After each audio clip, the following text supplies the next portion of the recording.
نحمده ونصلي على رسوله الكريم أما بعد فقال النبي صلى الله عليه وسلم عليك بحسن الخلق وطول السمت۔ آج میں آپ کے سامنے زبان کی حفاظت کے عنوان پر کچھ روشنی ڈالنے کے لیے حاضر ہوئی ہوں۔ میری بہنوں، زبان کی حفاظت اللہ تعالی نے بتایا کہ زبان اللہ کی بڑی عظیم نعمت ہے۔ اس کے ذریعے انسان اگر چاہے تو اپنی آخرت بنا سکتا ہے اور اگر چاہے تو اپنی آخرت برباد کر سکتا ہے۔ حدیث میں آتا ہے کہ جب صبح ہوتی ہے تو انسان کے سارے اعضاء انسان سے بہت ہی عاجزی کے ساتھ کہتے ہیں کہ دیکھو ہمارے معاملے میں اللہ سے ڈرنا، ہم تیرے تابع ہیں، اگر تو ٹھیک رہی تو ہم بھی ٹھیک رہیں گے اور اگر ہم پر مصیبت آ گئی تو تجھ پر بھی مصیبت آ جائے گی۔ حضرت ابو ہریرہ سے روایت ہے، فرماتے ہیں کہ رسول صلی اللہ علیہ وسلم نے ارشاد فرمایا کہ کیا تم لوگ جانتے ہو کیا چیز لوگوں کو زیادہ جنت میں لے جاتی ہے؟ پھر خود ہی ارشاد فرمایا تقوی اللہ و حسن الخلق، کہ اللہ کا ڈر اور اچھے اخلاق۔ پھر ارشاد فرمایا کہ کیا تم جانتے ہو کیا چیز لوگوں کو زیادہ جہنم میں لے جاتی ہے؟ پھر خود ہی ارشاد فرمایا الاجفان الفم والفرج، کہ منہ اور شرمگاہ۔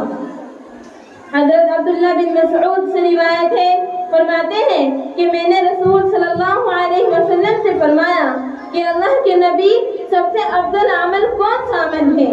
آپ صلی اللہ علیہ وسلم نے ارشاد فرمایا اپنے وقت پر نماز پڑھنا۔ میں نے عرض کیا کہ یا رسول اللہ اس کے علاوہ کون سا عمل افضل ہے؟ آپ صلی اللہ علیہ وسلم نے ارشاد فرمایا ان یسلم الناس من لسانک، یہ بات کہ لوگ تمہاری زبانوں سے محفوظ رہیں، یعنی زبانوں کو دوسروں کے دل دکھانے سے، غیبت سے اور دھوکہ دہی سے روکو۔ میرے نبی نے کہا اے معاذ، یہ زبان سارا دین کا خلاصہ ہے، اس کو ہر حال میں لگام چڑھا کر رکھ، اس پر قابو میں رکھ، اور فرمایا کہ اگر تو نے اس کی حفاظت کر لی تو تیری جنت کے راستے آسان ہو جائیں گے۔ میری بہنوں، گھر ٹوٹ گئے، خاندان بکھر گئے، بھائی بھائی کے دشمن ہو گئے، میاں بیوی میں نفرت کی آگ بھڑک اٹھی صرف ایک گندے بول کی وجہ سے۔ یہ وہ زہر ہے جو ہڈیوں کو بھی آلودہ کر دیتا ہے۔ تلوار کا زخم بھرتا ہے لیکن زبان کا زخم نہیں بھرتا۔ اخلاق لکھ چکے ہیں، یہ پیغام دینا ہے امت کو کہ نبوت والے اخلاق اپناؤ، نبوت والی درگزر سیکھو۔ غیبت سے اپنی زبان کو بند کر لو، چغلی شکایت سے اپنی زبان کو بند کر لو۔ میرے نبی نے کہا کہ غیبت زنا سے بڑا گناہ ہے، اور فرمایا مجھے بتاؤ کہ سب سے مضبوط عمل کون سا عمل ہے؟ صحابہ کہتے ہیں یا رسول اللہ جہاد؟ آپ نے کہا نہیں۔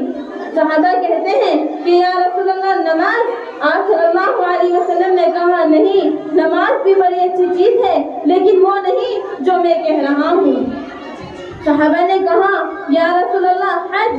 آپ صلی اللہ علیہ وسلم نے کہا نہیں، یہ سارے عمدہ اعمال ہیں لیکن وہ نہیں جو میں کہہ رہا ہوں۔ صحابہ کرام فرماتے ہیں کیا یا رسول اللہ آپ ہی بتا دیجئے کون سا عمل سب سے زیادہ مضبوط ہے؟ پھر آپ صلی اللہ علیہ وسلم فرماتے ہیں کہ سب سے مضبوط عمل اب وہ ہے کہ آپس میں محبت کرنا، اور اس میں سب سے زیادہ آگ لگانے والا زبان کا بول ہوتا ہے۔ ایک اور حدیث میں آتا ہے کہ آپ صلی اللہ علیہ وسلم نے حضرت ابو ذر غفاری رضی اللہ تعالی عنہ سے فرمایا کہ میں تمہیں دو ایسے عمل نہ بتا دوں کہ جن کا وزن بہت ہلکا ہے لیکن میدان عمل میں بہت بھاری ہے؟ آپ نے فرمایا جی فرمائیے۔ آپ صلی اللہ علیہ وسلم نے فرمایا کہ ایک تو اچھے اخلاق کا ہونا اور دوسرا کثرت کے ساتھ خاموش رہنا۔